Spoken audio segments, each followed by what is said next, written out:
आज से 18 साल पहले जब मैं मुंबई आई थी तब मैं बेझिझक रात को ऑटो या गाड़ी में यहाँ वहाँ जा सकती थी, पर अब ड्राइवर भी साथ में होता है तो एक पता नहीं डर सा रहता है। कुछ पन्ने जिंदगी के।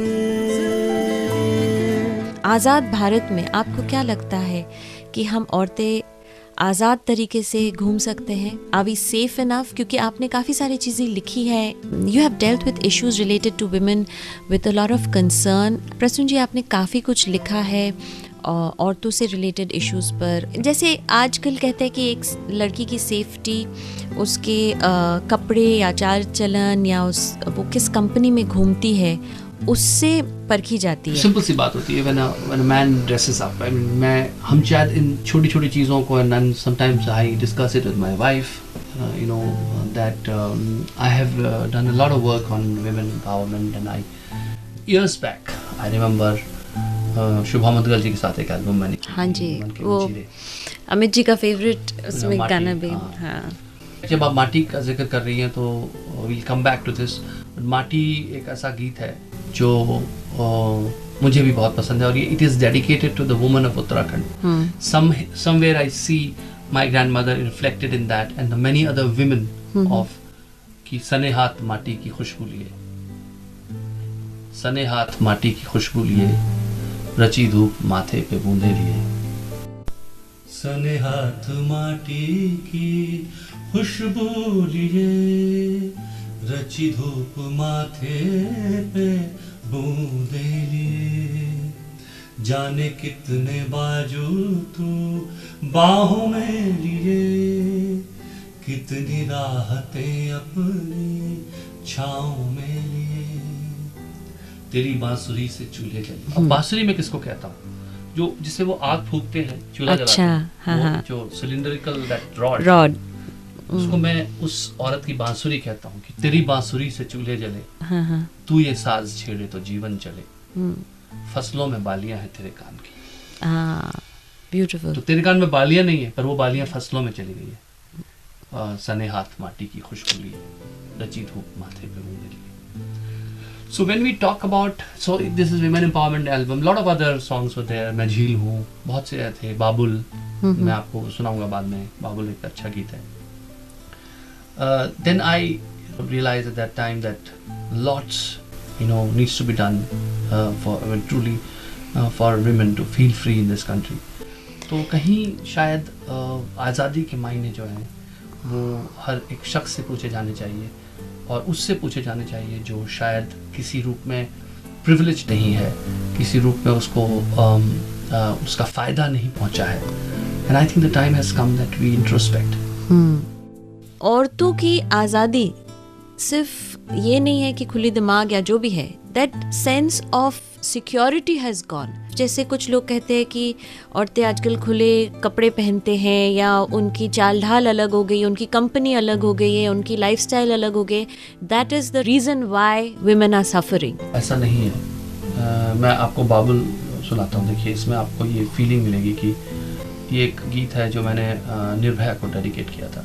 हाँ, और काफ़ी लोगों ने, काफ़ी चैनल्स पे इसको चलाया भी है, मैंने सुना है वो। हाँ, तो वो मैं आपको सुनाता हूँ। आप देखिए कि a woman's pain, it is not about, देखिए ये सवाल इस बात का नहीं कि वो क्या पहनती है, क्या हमने कभी मर्दों से तो ये नहीं पूछा वो क्या पहनते हैं, कैसे रहते हैं, क्या सिंपल थिंग कि आप घर से निकलते हैं, शर्ट के आधे बटन खुले बंद करते हुए चले जाते हैं। क्या एक लड़की अपने बटन बंद करते हुए लिफ्ट में घुस सकती है? बिल्कुल भी नहीं। कहीं जो ये चीज़ें बहुत सबलिमिनल है, जो हमारे कल्चर में क्यूड इन है, ये कोई भी समाज खुद को सक्सेसफुल और वेल गवर्न्ड या मैच्योर या सिविलाइज नहीं कह सकता जहाँ पे उसके वल्नरेबल एंड्स का ध्यान नहीं रखा जाता। अगर एक समाज में बच्चों का ध्यान नहीं रखा जाता और बच्चे फील करते हैं असुरक्षित, बूढ़ों का ध्यान नहीं रखा जाता, डिसेबल्ड का ध्यान नहीं रखा जाता, वो समाज अपने आप को एक सिविलाइज सोसाइटी नहीं कह सकता। क्योंकि जो तगड़ा है, सक्षम है, वो तो हर जगह रूल कर सकता है। राइट। विमेन को मैं डिसेबल या अंडर ऐसा नहीं कहना चाहता. Women are they can do wonders, they have governed our country, they have done so many things in the world, but still the power equation has been such that somehow एक औरत जो है वो खुद को इतना एम्पावर्ड और इतना फ्री महसूस नहीं करती है जितना एक आदमी महसूस करता है. और वो शायद कुछ हद तक इस दुनिया की प्रॉब्लम है, वर्ल्ड्स प्रॉब्लम, बट कहीं हिंदुस्तान में वो ज्यादा है. कुछ साउथ ईस्ट एशियन कंट्रीज है, वहाँ पे भी है, क्योंकि हम लोग एक प्रोग्रेसिव कंट्री अपने को हाँ. कहते हैं और हमें बड़ा नाज है. लेकिन अगर आप देखें तो बहुत ये नहीं है कि एंशिएंट इंडिया ऐसा था. हमारे यहाँ दरअसल अगर आप देखें तो यहाँ पर विमेन का बहुत विदुषी महिलाएं हुई हैं. महिलाएं ऐसी हुई हैं जो इसी देश में, इसी धरती में वो महिलाओं की स्थिति बहुत फर्क थी.